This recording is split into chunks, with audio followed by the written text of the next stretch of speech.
Olá, bem-vindo ao canal da Aero Magazine. Agora estamos dando continuidade à nossa visita no Museu da Força Aérea dos Estados Unidos. Bastante ruído aí de fundo, tem bastante gente conversando, tem um pessoal aqui da equipe do museu. Ainda é bem cedo, são mais ou menos agora 8h30 da manhã e nós vamos agora conhecer a galeria da Guerra Fria. Atrás de mim, o Raptor, como comentei no vídeo anterior, ele está disposto de uma forma relativamente errada, já que ele está muito mais próximo da exposição da Guerra da Coreia e Vietnã do que efetivamente da Guerra Fria, mas a gente pode considerar aí que ele está no portão, então ele está bem ali na entrada, demonstrando já o que viria dali para frente, justamente com todo o avanço tecnológico da aviação, a partir ali da década de 1940 até os anos 1990, quando houve aquele embate muito forte entre os Estados Unidos e a então União Soviética. Como conhecer agora a parte da Guerra Fria. Espero que você goste e daqui a pouco eu volto para a gente conversar um pouco mais.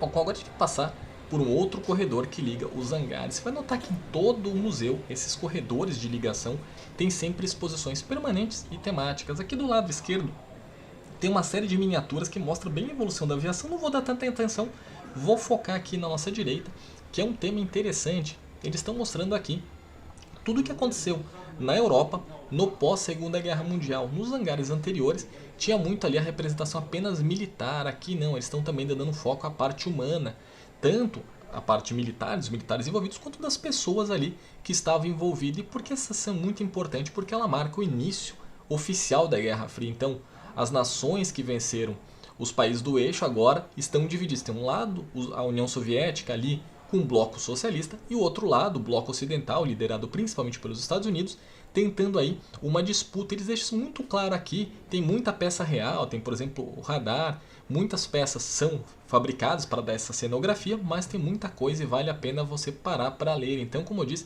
tirar um tempo para olhar também essas questões. E finalmente chegamos ao hangar da Guerra Fria.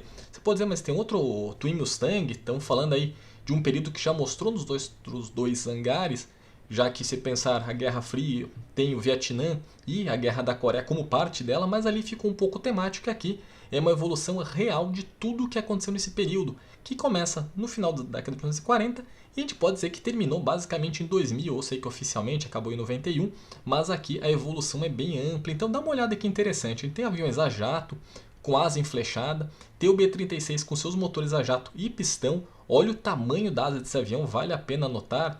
Depois eu comento um pouco melhor sobre todos os aviões que estão aqui expostos para a gente conseguir entender. Mas acho que esse giro aqui é interessante, mas para dar uma dimensão do que estava acontecendo. Então você tem aviação a pistão, aviação de grande porte surgindo. Então aqui com o KC-97 era um avião bem grande, mais perto de um B-36 com a miniatura. Aqui o avião que foi baseado na B-29 também era um avião muito grande e você vai ver que ele vai ficar pequeno perto de tudo que acontece a partir de agora. Tanto que eu falo, os motores do B-36 são espetaculares e gigantescos. Mas vamos fazer agora também um giro por baixo para a gente poder ver com mais detalhes que a gente acabou de ver pelo drone. Então temos aqui uma das partes interessantes, por exemplo aqui o CF-100. Ele é um avião canadense e nesse momento, já da década de 1950, esse avião de 53, o Canadá já tinha tecnologia para a produção de motores próprios. Então o Canadá sempre teve uma indústria aeronáutica muito robusta e bastante avançada. Aliás, eles pagaram um preço muito caro por isso. Aqui a gente tem o Sabre, também um avião bem importante. Eu achei o máximo a pintura aí do Denis, o Pimentinha em português. Então você tem essa evolução acontecendo. Cada país, cada engenheiro, cada escola tentando buscar um pouco de soluções. Por exemplo, embaixo o Twin Mustang, que era uma solução ali muito, uma tentativa e erro, né, para ver se funcionava. Alguns modelos ainda ali nessa transição da década de 40 para década de 50 com modelos convencionais da Segunda Guerra. E aqui tem uma parte interessante falando em evolução, que é o F-94, o Starfire. Olha na frente dele a quantidade de foguetes que tem. Ele é um avião derivado diretamente do P-80, é um pouco maior, então é justamente isso. Tentar pegar uma plataforma já consolidada e tentar criar qualquer coisa para se tornar ainda mais avançado. Então você tem aviões, por exemplo, aqui em cima com a 12, que é o Duck, que na verdade esse daqui é um J-2 F6, aliás ele participou de bastante filmes, e aviões a jato bastante avançados. Eu queria destacar esse avião aqui. Você pode dizer, mas esse não é um avião, uma sucata que está guardada, mas por que ela está aqui? Esse avião tem uma importância grande. Ele é um XF-90, era um projeto ali que concorreu diretamente com o XF-88 Voodoo, que depois acabou dando origem ao F-101 Voodoo. E você pode dizer, mas ninguém quase conhece ele, é um avião que não teve importância na história da aviação, mas essa célula em si teve. Ele está aqui porque durante muitos anos ele esteve em Nevada, sendo utilizado como plataforma de testes para ataques nucleares. Pode parecer até absurdo falar isso hoje em dia, mas por muito tempo os Estados Unidos e outros países como a União Soviética também posicionava parte dos aviões que não tinham ali interesse algum do ponto de vista militar ou tecnológico para fazer testes nucleares. Então eles lançavam bombas atômicas literalmente em cima ou muito próximas e avaliavam o que acontecia ali, tanto com a destruição causada pela detonação nuclear, quanto também a questão de radiação, etc. Tanto que esse painel enorme aqui de uma bomba atômica chama bastante atenção. E esse filme, Target Nevada, ele tem 12 minutos, eu não vou passar ele inteiro evidentemente, vou passar um trechinho só para mostrar como é interessante você parar para assistir tudo que o museu te oferece. Basicamente, esse vídeo, aqueles vídeos promocionais, muito patrióticos dos anos 1940 até mais ou menos 1969, você tem muito isso presente na indústria cinematográfica americana, mostra o desenvolvimento nuclear. Você vai ver que o narrador aqui, ele vai falar um monte de nomes de bombas que estão sendo detonadas e todas atmosféricas, ou seja, estão em cima da superfície, não são bombas subterrâneas. E nesse momento, esse vídeo vai mostrar toda a evolução dos testes nucleares em Nevada, por Target Nevada, e o que estava sendo buscado. Não era só a explosão nuclear, o teste ali da arma em si, mas todos os seus efeitos, tanto os efeitos radioativos quanto de destruição. Então ele passa várias explosões. É interessante assistir porque imagina, as pessoas estavam gravando isso muito de perto. Ninguém tinha muita ideia ainda do que acontecia com o organismo com a radiação acumulada ao longo do tempo. E nem com o planeta, né? E aqui temos também então a parte que eu comentei. Os aviões estavam sendo posicionados e tinha um ponto importante. Eles tentavam parar eles e colocar de uma maneira que fosse próxima ao que os soviéticos tinham ali de hábito de fazer. Eles tentavam analisar como era uma base soviética e a disposição dos aviões. Para quê? Para quando lançasse uma bomba atômica, eles poderem ter noção exata dos danos que seriam causados nas instalações militares rivais. Esses eram testes assim similares no Pacífico, algumas ilhas, daí pensando em cidades, em bases. Aqui no caso era justamente a parte aí de bases aéreas. Então, na detonação nuclear, aí você tem realmente uma imagem real dos efeitos ali da onda de choque. E depois tem uma verificação do que efetivamente aconteceu nas aeronaves. Aqui é uma B-29, desculpa, acho que é uma B-29 B-17, não dá pra ver muito bem, que está exatamente sendo a B-17, que está sendo completamente destruída por essa explosão nuclear. Eu acho legal que você depois notara que ela estava sendo posicionada, então eles estavam fazendo algumas inspeções prévias, e depois agora você vê que o time ali de engenheiros, de pesquisadores voltam para ver os resultados. Aqui está o que restou dela, então aquela imagem ali bem destruída. Aqui está o XF-90, que a gente acabou de ver ele a sucata, antes e depois dos testes. Você vê que estão limpando ele para ver a radiação. E aqui na nossa frente tem um avião que eu acho que vale a pena também destacar, que é o WB-50D. Você pode dizer, mas é uma B-29, quase o mesmo avião, tem uns aperfeiçoamentos em relação à B-29 original, e a intenção desse avião em si, aí você até tem uma bomba atômica, uma réplica dela na frente mostrando o tamanho. Você tem, por exemplo, a Fat Man, que foi aquela lançada no Japão, e a intenção desse avião em si era mostrar a captura de radiação na atmosfera, seja a parte magnética, também o material particulado. Para quem lembra, no Brasil passou recentemente um farejador nuclear. É basicamente a mesma ideia, claro, com funções muito distintas, até por questão da época e de cada um deles, mas a intenção era ter essa capacidade de pesquisa meteorológica muito intensa para permitir o desenvolvimento nuclear também. E aqui você vai ver, como eu comentei, que tem bastante coisa agora que eles começam a ressaltar não só o avião, a questão da guerra como foi nos hangares anteriores, mas todo um contexto ao redor. Então você tem armamentos em volta, você tem alguns carros de suporte, alguns aviões que você quase não dá atenção porque é um avião ali de resgate muito pequeno, que não teve grande importância, mas eles estão ali presentes para conseguir contar toda essa história, em especial todo o desenvolvimento tecnológico desse período. Então a arma nuclear aqui, eles têm ressaltando isso como um desenvolvimento tecnológico muito intenso já nos anos 1940 e 1950. E como comentei antes, em alguns vídeos tem que ficar bastante atento aqui no museu para não perder nada. Então você vê um avião, às vezes se não prestar ali atenção ou passar um pouco rápido, você não vê tudo o que está exposto. Você pode dizer, mas é só mais um sabre, mas se você ler ali os comentários, tudo que tem uma importância porque esse avião está aqui. Então isso é uma questão que é legal você vir acompanhando, por isso eu disse, dedicar bastante tempo ao museu. Aqui tem algo interessante, tem um KC-97, o L, e esse avião ele tem uma história curiosa que na década de 1950 os americanos, a Força Aérea, e encomendou nada menos que 816 aviões dessa categoria. A intenção deles era ter uma frota de reabastecedores muito grande. E aqui, esse avião em si, ele está equipado com o J-47, que é um motor a jato, e em complemento aos grandes motores radiais, tanto que a versão L é essa equipada com motores a jato.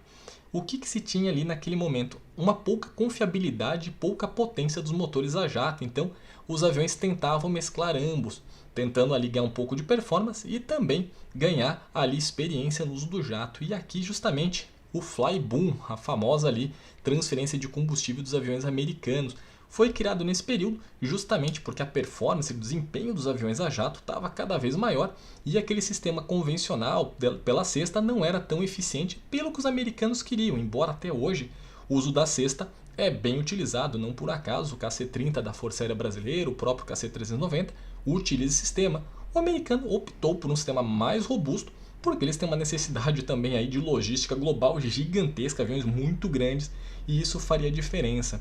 Eu comentei no iniciozinho que a gente fez aquele tour aéreo primeiro, é que agora você vai ver a presença de muitos novos artefatos, por exemplo, os jatos estão ficando presentes, os foguetes, então agora é uma área que você vai começar a ver uma evolução muito intensa de tudo que está acontecendo aí no período dos anos 1950 a mais ou menos 1960.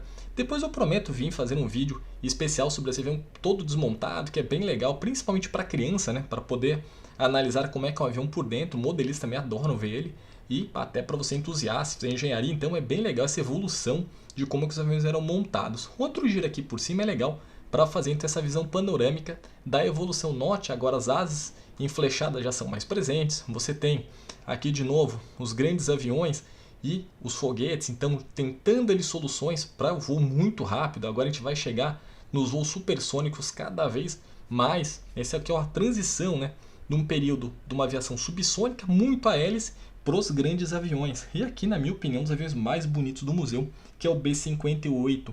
Note que ali na frente, quando passou, tinha ali a cápsula de ejeção do avião. Ou seja, quando se tinha uma ejeção, se tinha que proteger o piloto, então isso é bem legal. Aqui embaixo parece uma bomba aí embaixo do avião, isso na verdade é o compartimento da bomba, então a bomba nuclear ele é dentro, ele saía inteiro para poder ser recolocado depois já armado.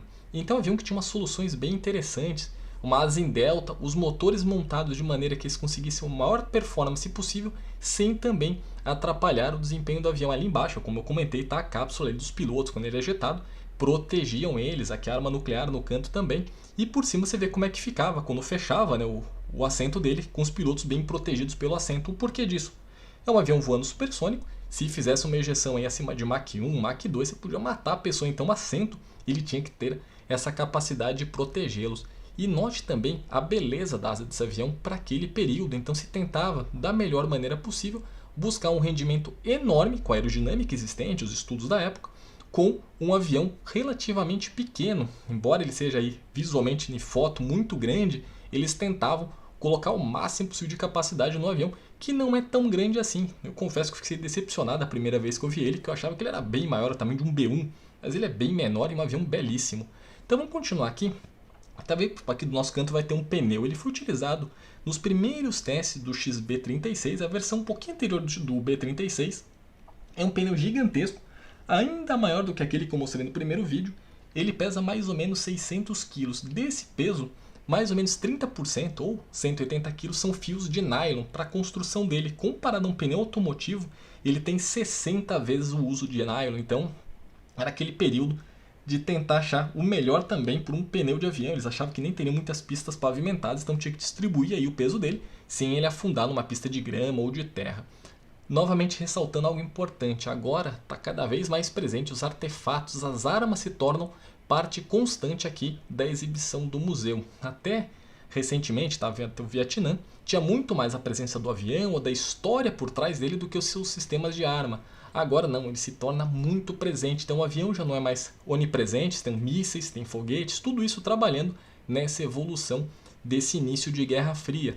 Então o avião já começa a ficar um pouco limitado porque a defesa aérea inimiga, no caso o soviético, que está falando no museu americano, se torna tão presente que eles têm que estar sempre evoluindo. E os aviões agora começam então a ter soluções bem particulares. Então você tem a Boeing criando seus primeiros grandes bombardeiros a jato, com asa enflechada, o que não era comum até então, essa fã de aviões como a B-29, com aquela asa reta, e agora, né, eles têm que tentar inovar ao máximo. Muito dessas questões, inclusive, eram dos engenheiros alemães presos logo após a Guerra Fria, desculpa, a Segunda Guerra Mundial, porque eu ia falar de Guerra Fria agora. A pesquisa era tão importante nesse momento para os americanos que eles começaram a conseguir alguns MiGs e Sukhois do modelo soviético. Então eles iam lá e literalmente roubavam o avião, seja por algum piloto que acabava fugindo e largava para trás o avião, seja indo lá dentro e realmente conseguindo levar embora. Então você vê que vários aviões aqui têm essa participação de uma pesquisa para comparar o que os soviéticos estavam fazendo, também muito baseado na escola alemã, versus o que os americanos estavam estudando para tentar ver as suas capacidades. Então, também um ponto que eu acho que vale a pena a gente destacar, a presença de aviões de espionagem. Esse momento aqui, olha só quanto o avião mudou o desenho. Agora está no voo supersônico, cada um tentando uma solução. Você tem asa e delta, aqui embaixo o F-104 que basicamente não tem uma asa, desculpa.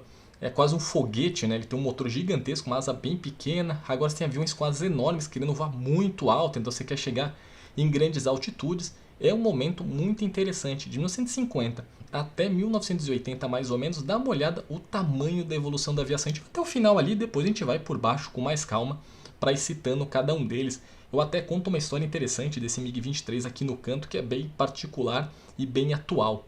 Então você vê que a aviação está evoluindo muito rápido, com os desenhos também ali tendo uma durabilidade de 5 a 10 anos no máximo, até chegar no ápice da tecnologia dos anos 80, evidentemente, que é o F-117. Vou voltar aqui para a gente conseguir ir lá no começo de novo, mas é para mostrar vários ângulos dos aviões e destacar justamente essa evolução brutal que a gente vai ter a partir de agora.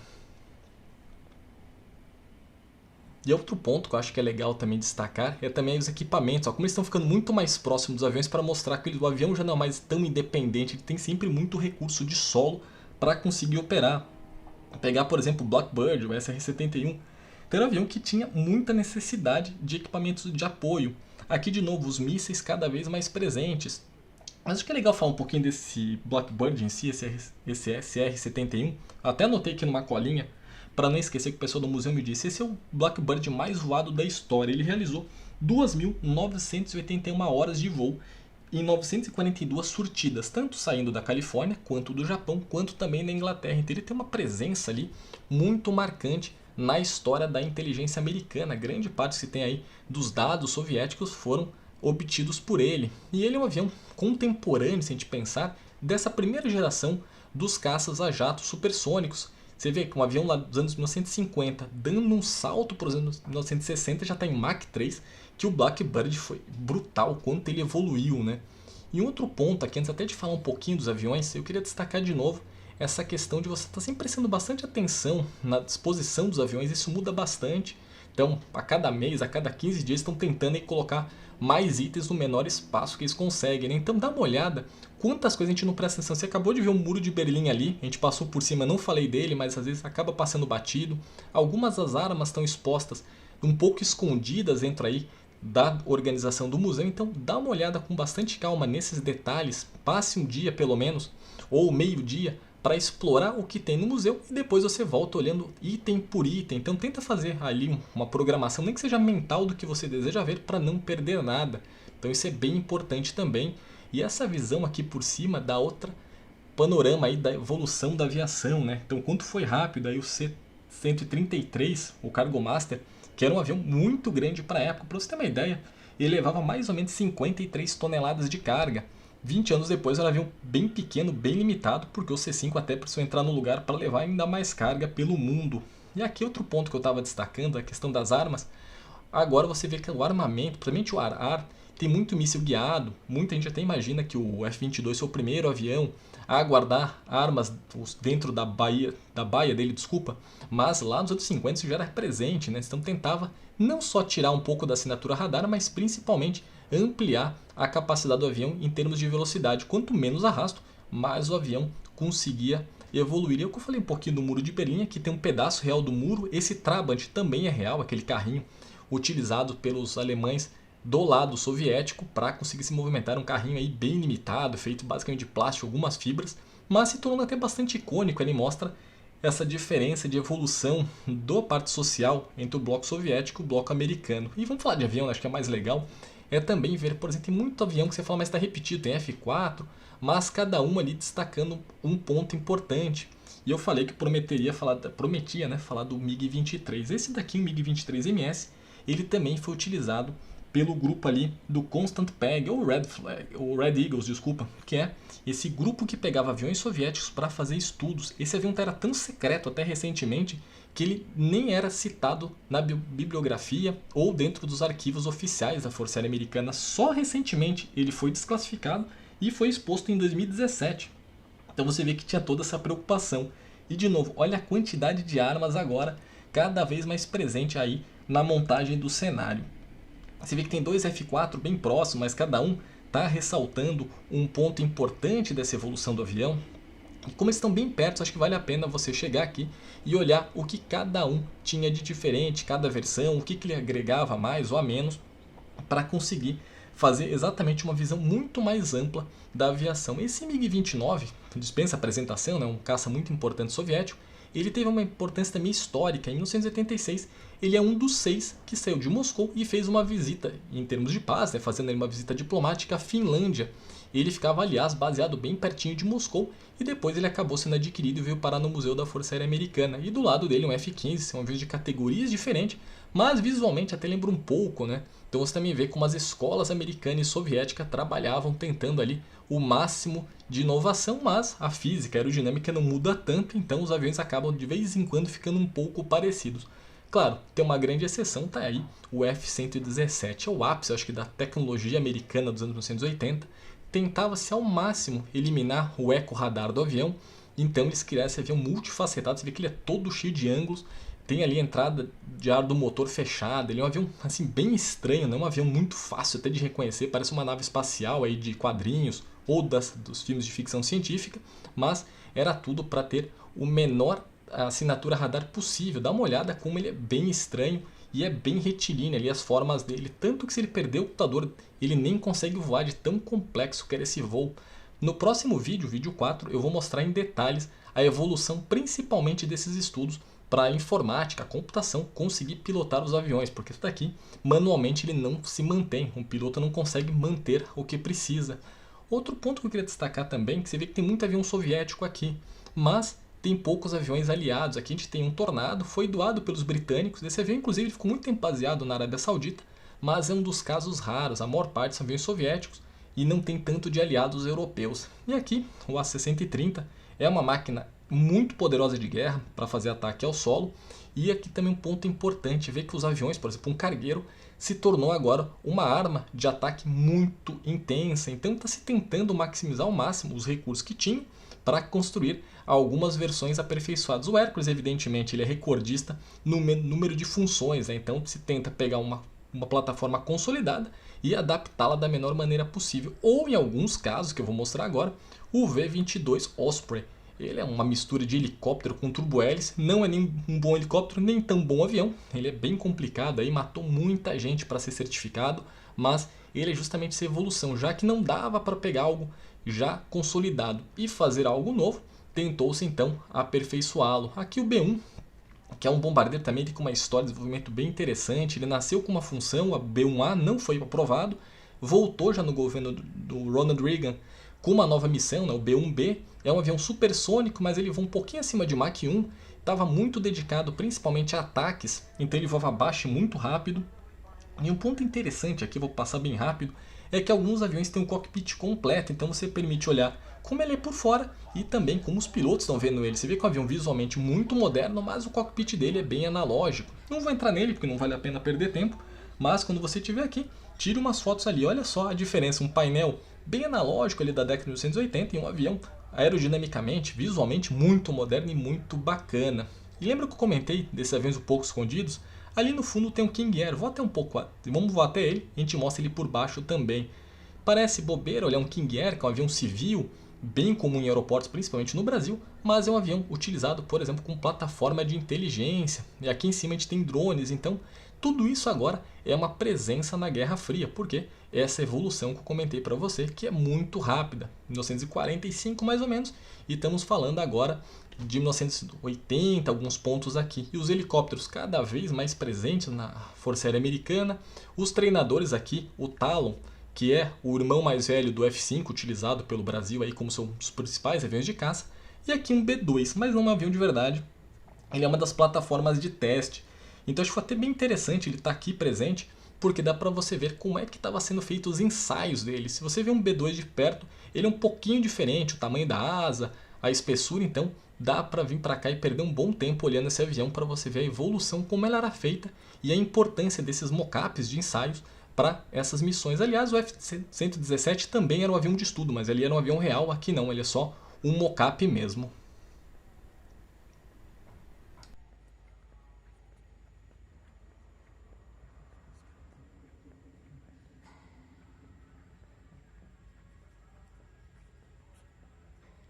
Espero que você tenha gostado da nossa parte 3 da visita aqui no Museu da Força Aérea dos Estados Unidos. Atrás de mim está um dos protótipos de teste do B-2. E na verdade esse aqui não é um avião, ele é um mockup utilizado em parte da campanha de teste. Ou seja, ele não é um avião real.